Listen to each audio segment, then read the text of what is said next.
Pohon terkokoh. Pohon terkokoh. Kokoh banget. Apakah akan menjadi penanda untuk memenangkan Navi di match kedua kali ini atau RRQ akan bangkit menuju ke game yang ketiga Soebel Arena? Mana tepuk tangannya?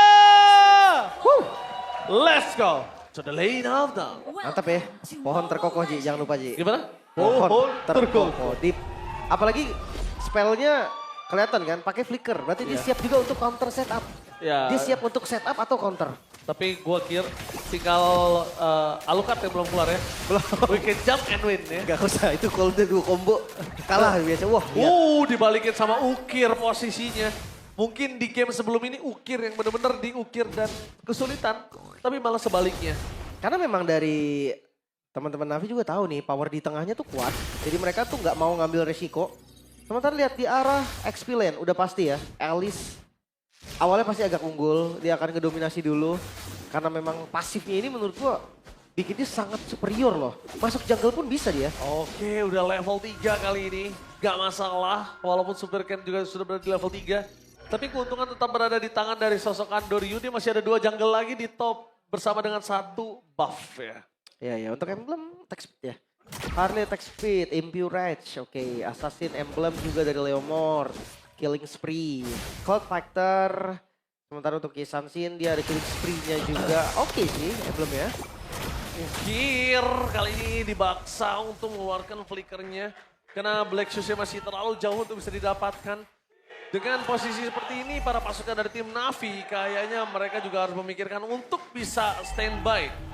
Berada di dalam fight menuju ke turtle yang pertama. Karena tanpa adanya Black Shoes ini mempengaruhi juga performa mereka. Ya, mereka nggak boleh nih maksa di tengah lagi kan. Yes. Nggak boleh langsung di commit untuk nge-freeze Rince mungkin atau bonyokin Idok. Gak bakal semudah itulah. Karena sekarang objektifnya udah di level 4. Untuk Rince duluan, Black Shoes udah diambil, Turtle-nya udah di-setup juga. Oke, di-setup oleh Super Ken, langsung menuju ke depan, Afro menjadi pilihan utama. Serangan Idok di depan sana dan langsung ada Super Dan. Menutup jalan permasukan dari tim Navi, memastikan 1 Turtle di tangan RRQ, pembalasan atas dendam di game yang pertama. Tapi memang Harley sesusah itu loh, adu retri sama Leo. Damage Leo tuh lebih burst kan, momentum retribution the mid. Afro lagi-lagi terlalu keras, gak bisa di-commit. Ya adu lasitnya bakal beda ya. Karena momentum damage-nya lebih pasti. Besar. Sementara buat Andoryu kan jatuhnya poker trick cuma buat ngepoke. Iya. Dan lebih ke target orang kayaknya kalau buat Harley pick ini. Navi emang udah punya tujuan, mereka bakal lebih mengutamakan pick off atau makan orangnya dulu dibanding objektif. Tapi itu mungkin nggak terjalankan dengan maksimal tadi ya, karena terlihat semua lininya tertutup. Apalagi Super Dan-nya sampai datang dengan Turn of Ruin, jadi nggak ada jalur sedikit pun untuk Navi bisa masuk atau menyentuh objektif. Ya. Walaupun udah banyak source kill tadi dan belum dapetin kill, tapi seenggaknya RRQ nunjukin kalau mereka kali ini nggak mau main pasif. Lebih galak. Mereka mau nunjukin agresivitas yang mereka udah siapin. Ya, mereka mau lebih galak lah intinya ya. Ya, lebih jalan duluan lah. Karena kalau disetir gameplaynya kan kita tahu sendiri, buat sekarang yang pegang early game, itu pegang setirnya, pegang kendalinya. Mau diarahin kemana gamenya? Wah Harley sih, mid to late gamenya gue rasa Harley ini yang bakal bikin susah. Nyebelin. Banget, space escape-nya itu loh. Dan Dia nggak cooldown. Dan bisa kita lihat juga nih posisi di arah mid lane ya. Yang biasanya sudah bisa didominasi dengan adanya sosok dari Marcel. Tapi melihat potensi dari RRQ yang Marcelnya tanpa ada following up damage. Ini dia masih sabar. Masih nggak rotasi terlalu kencang seperti Apro. Lebih ke objektif aja gak sih Ben? Ya, dan yang menarik adalah pemilihan dari Encourage ya. Dibandingkan dengan Favor, karena beberapa ada yang memilih Favor soalnya. Black Shoes dari Rince tadi. Udah nggak ada. Surian ya, udah nggak ada. Tapi seenggaknya dia ngebuang Deadly Magic juga tadi. Rotasi Harley-nya juga akan patah. Untuk item pertama masih pada belum jadi turtle kedua bakal chaos banget harusnya.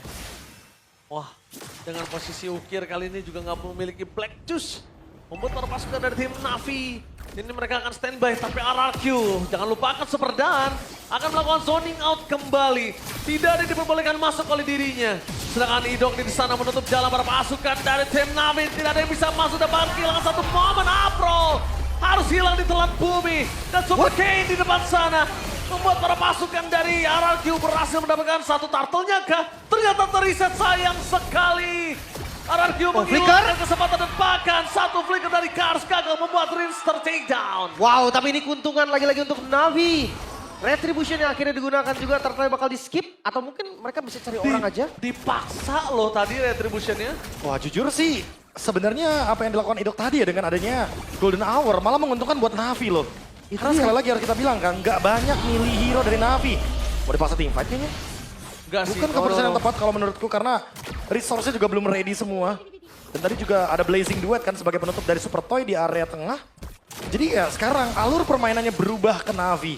Iya sih, tetap 2 point kill menurut gue terlalu mahal tadi. Golden Hour-nya kurang maksimal, malah ya tadi bener kata KB menguntungkan untuk Navi. Iya. Dia kayak cancel setup dari RRQ malah. Sekarang harus reset lagi sih. Setupnya jadi patah, harus nge-reset lagi karena balik lagi ya kendalanya adalah turtle yang satu sama. Dan kita tahu sendiri bahwa Harley di sini sangat diunggulkan karena dia juga merupakan proyektil.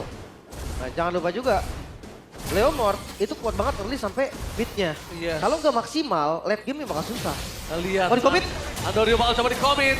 Bakal cover dengan dekat tapi Space Escape terakhir. Oh! Menyelamatkan Andorio. Tapi sayang sekali kenapa dia harus kembali lagi ke arah belakang. Membuat dirinya harus ter-take down. Cars mencoba untuk menyelamatkan satu point kill setidaknya sama rata dan pohon terkokoh. Menutup jalan dan Golden Hour di sini membuat para pasukan dari tim Anarchy harusnya bisa mundur ke arah belakang dan mendapatkan point kill tambahan. Tidak ada jalan untuk Ukir bisa pulang kembali selain Blaxius. Mampukah Ukir Flicker. mengeluarkan tapi ternyata dia lebih memilih Flicker dibandingkan Blaxius ke tempat yang salah. Iya, tapi seenggaknya dia nggak buang ultinya lah. Karena kalau tadi dia ulti, tetap tumbang Osive. Itu dia, bermain dengan adanya Marcel. Stun yang sungguh menyebalkan dan bahkan Apro lagi. Mencoba untuk menutup jalan Blazing Duet dari Toy. Cukup kaget tadi si B-nya dia ke depan. Tapi ya, Costis full drone ternyata item pertamanya. Wah udah jelas ya Afro ya. Chestes dan Wrath of the Earth yang benar-benar mengerikan tadi dengan flicker loh. Pohon terkokoh yang kita tahu sendiri emang untuk menangkap hero-hero yang biasanya dash in. Tapi sekarang benar-benar jadi inisiator pure apalagi dengan membawakan flicker. Jadi jangan kaget kalau seandainya Navi ini bakal benar-benar punya counterplay yang mengerikan. Tapi RRQ udah punya Super Toy sih. Super Toy kali ini berbeda dengan di game sebelumnya, dia lebih bernafas menuju ke arah Trinity. Dia bakal bisa memberikan deal damage yang sangat besar. Dan jangan sampai tertangkap aja. Kan kondisinya Toy itu kan pakai flicker, bukan purify. Dan hati-hati juga nih dari Sansinnya si V. Dia hunter langsung BOD dan turtle. Langsung kontes. Langsung belakang Ring of Fruit, di belakang para pasukan dari Super Toy. Di cancel Blazing Duetnya. Dan bahkan dia harus mundur ke arah belakang. Super Toy harus ter-take down bersama dengan adanya Afro. Tapi dengan adanya satu bang Golden Hour menangkap si V tidak bisa lebih jauh di depan sana. Tapi Cars! Satu hit terakhir membuat Cars kali ini masih bisa menyelamatkan dirinya kah? Tapi nampaknya tidak, damage dari Riz terlalu besar. Power gameplay dari Valentina Riz tidak bisa dibendung. Sudah perbedaan target juga sih yang tadi menyebabkan Navi susah. Tapi itu dia poker trick Deadly Magic. Super Dawn. Hilang Super Dawn. Wow, ini benar-benar berawal server kembali ditunjukkan di dalam permainan di match yang kedua. Ya tapi sekali lagi ya emang tujuan dari Navi adalah target point kill. Karena mereka ingin membuat RRQ nggak menang dari segi jumlahnya. Makanya mereka tujuannya ada di bawah Harley. Tapi sekarang mau dikejar kayaknya. Tapi masih terlalu jauh dan ingat. Kita ngomongin Space Escape yang dia dengan purple buff dengan item cooldown reduction itu akan ngebuat Harley-nya bisa loncat ke sana ke sini. Dengan cooldown yang sangat-sangat singkat. Kalau dia nggak balik lagi ke topinya, langsung ready lagi berarti. Langsung ready lagi, 1 detik loncat lagi dia. Itu tuh yang bikin in and out-nya enak banget pasti. Iya. That's why Harley juga udah mulai masuk ke meta. Dan nyebelin banget ketika dikejar. Ini dia. Menjadi debut Harley di MPL Indonesia Season 17 setelah terakhir kali digunakan 1435 hari lalu oleh Persik pada MPL Indonesia Season 9 Playoff saat EVOS kalah atas RRQ. Wow, terakhir digunakan kalah berarti ya. 1400 hari ya guys ya. Dan season 9 kalau nggak salah Harley-nya tuh masih hybrid ya. Ada yang bikin tank, ada yang bikin damage. Iya. Dan mostly lagi metanya tank jungle pada saat itu. Ya. Sekarang udah jadi Thunderbelt dan Oracle. Oke, 2 item dari Marcel yang sangat-sangat membuat nyaman lah pastinya. Ya signature ya. Core itemnya udah jadi. Item ketiganya bisa ke Flask of the Oasis atau emang mau team fight juga silahkan. Ya, dia mau defense badak lagi juga bisa. Ya, Ini- Chestis atau Guardian Helmet boleh. Lihat itemnya Ukir. Dia ingin coba untuk dapetin damage tambahan untuk siapapun yang terkena Deadly Magic nanti. Dan Wishing bocor. Ya, Wishing Lantern. Wishing Lantern ya, ditambah lagi dengan adanya Glowing One juga. Iya. Otomatis kayak meleduk-meledukan tadi juga kalau kita lihat ya Super Toy tumbang 1 kali. Itu karena Glowing One effect loh. Ya, dia sekarat banget tadi 1 hit terakhir si V nggak dapetin kill. Dan yang dapetin kill malah Lilia kan. Ya, Ukir yang dapetin poin killnya karena efek glowing one, karena efek scorch juga, efek bakarannya ya. Tapi ya sekali lagi sih emang harus kita bilang semua tentang Golden Hour. Apakah Golden Hour-nya bakal menutup Navi atau jangan-jangan malah menyusahkan untuk RRQ-nya sendiri? Contohnya tadi, karena udah kelihatan nih, jangan sampai Golden Hour ke teman sendiri malah merugikan. Oke, di depan sana Afro memancing 2 Black Shoes, cukup adil. Tapi Idok masih terlalu jauh untuk kena ke arah seluruh poker freak yang dimiliki dari sosok seorang Andoryu. Meanwhile dengan tanpa adanya flicker itu jadi cukup menguntungkan dari Idok loh. Dia masih bisa ngedes tanpa flicker, Lee. Ya. Makanya setupnya sebetulnya oke. Trinity udah jadi. Wah, Damage-nya ini dia. udah cukup, lihat sih. Setup terhadap Lord sudah dimulai RRQ yang tarik. Oke, taring bakal coba dikeluarkan, tapi Idok tertake down dengan deadly magic yang full damage. Terbakar di bawah sana. Super Toy! Blazing Duet yang langsung dihentikan pergerakan dan tanpa ada basa-basi Super Ken. Wah! Bisa bergerak banyak dan bahkan mereka berhasil mendapatkan 4 pemain dari para pasukan dari tim RRQ. Oh my god, RRQ! What happened? Menyisakan Rins seorang diri. Sekarang Lord jatuh ke tangan Navi. Sebuah momen yang tercipta langsung dimanfaatkan. Ingat, ketika tim bisa nge-punish, susah banget untuk bangkit. Dan jangan lupa ya timingnya emang lumayan buruk untuk tumbang berempat ketika ada Lord juga. Udah pasti Navi bakal langsung take over. Dan ingat objektif dari awal kita bilang Harley adalah pick off. Harley berarti point kill. Ditambah lagi dengan adanya beberapa hero cover yang dari tadi juga emang menjadi jawaban dari Navi. Coach Wynot menunjukkan kalau duo midnya itu akan selalu bisa membuka jalan bagi Shive atau Andoryu. Hati-hati. Ini Lord yang hitungannya udah berbahaya. Sebentar lagi menit 12. Mereka harus pakai pasif yang ada di bagian bawah. Jangan sampai sayang rugi. Gak guna juga kalau ditahan-tahan, tapi lihat ini dia. Para pasukan dari tim RRQ. Mereka udah coba untuk mendapatkan sedikit defensif karena mereka sadar jangan sampai Lordnya ini mecahin pasif sebelum super minion di belakangnya datang. Iya. Wave keduanya. Jadi nggak nabrak juga sekarang Lordnya bisa di-clear aman sih. Oh, lihat. Super Kane. Oh gila, deadly magic yang begitu mematikan. Namanya 50% HP hilang soalnya kan. Itu dia sulap yang mematikan Profesor. Lagi dan lagi. Karena pasukan dari tim Navi mereka membalaskan keadaan yang sudah dipegang RRQ. Itu nggak bisa dipungkiri, RRQ udah megang game ini. Toy udah punya powernya dengan Holy Trinity. Ini bedanya langsung 3000 gold. Lihat, setupnya rapi banget. Dari gold yang sama, Bi. Ya karena lini belakangnya juga ketutup ya, jangan lupa. Terlalu banyak hero-hero yang benar-benar gak bisa reach out ke arah dari idoknya. Dan itu yang membuat 4 member dari RRQ hilang seketika. Pokoknya Navi benar-benar tahu persis gimana cara react-nya.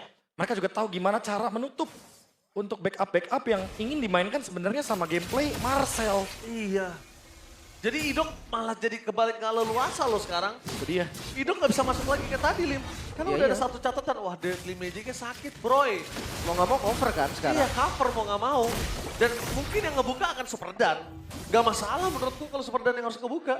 Nah, seperti kalau misalkan dia buka, Ji. Tapi follow up damage yang ready sama aja. Mau nggak mau sekarang mereka udah counter setup. Jangan dibuka duluan. Biarkanlah dari Navi yang maju.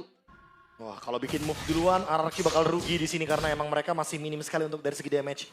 Iya. Navi, nungguin Navi bikin inisiasi juga bakal jadi ancaman.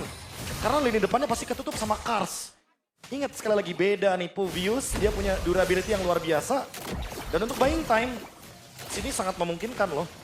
Bagi Kars ketika dia pun lagi on the way bikin CSS Pauldron. Oke. Sedangkan, oh dimajuin. Mungkin? Anthem Steve. Really? Mereka belum lihat di mana Andoryu loh. Dan itu dia, mereka belum lihat di mana Andoryu berada. Jangan sampai Andoryu ini, kalau tidak ada di map, RRQ berani untuk ngebuka team fight. Gak ada yang tahu tiba-tiba di belakang Toy nantinya. Di depan dari Ido.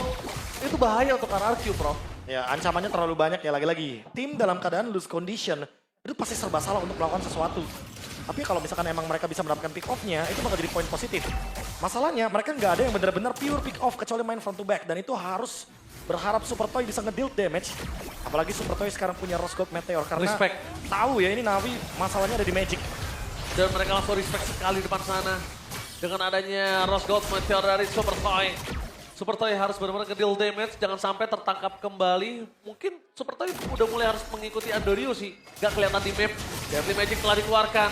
Memaksa ke arah belakang, Afro menjadi pilihan utama. Dengan damage poking sedikit demi sedikit, Afro pun sekarat. Ya, walaupun memang keras ya. Tapi masih aman. Sekarang Lord dipegang. Gak mau di reset. Setup. Setup, Atas dari arah belakang, si V-nya free hit dari Super Ken. Bakal mencoba mendapatkan Indok lagi dan lagi Indok tertake dan blessing blast for nothing. Davis berhadap Apro masih belum cukup. Dan bahkan di depan sana para pasukan dari tim Navi mereka membalaskan kembali dengan dan yang tumbang. Dan bahkan Super Toy versus everybody. Sini! Sang damage dan Santam looking for Benny. Si Benny yang bertebaran di hari pembuka. Langsung fokus ke arah bottom lane. Di atas menit ke-15. Kali ini mereka tidak ada lagi. Lurus. Yang bisa mempertahankan. Lurus. Langsung menuju ke arah base. Oh my god, ini bencana RRQ. 2-0 tanpa balas Navi. Change the game. The mastermind from Wydot. Di perdananya berhasil mendapatkan kemenangan 2-0 tanpa balas. Clean sweep, Navi langsung berhadapan dengan sang raja dan mereka mampu menumbangkan tanpa balas. Sempat pegang di game yang kedua, tapi Navi menunjukkan kalau mereka bisa membalikan semuanya. Kelas yang berbeda nampaknya.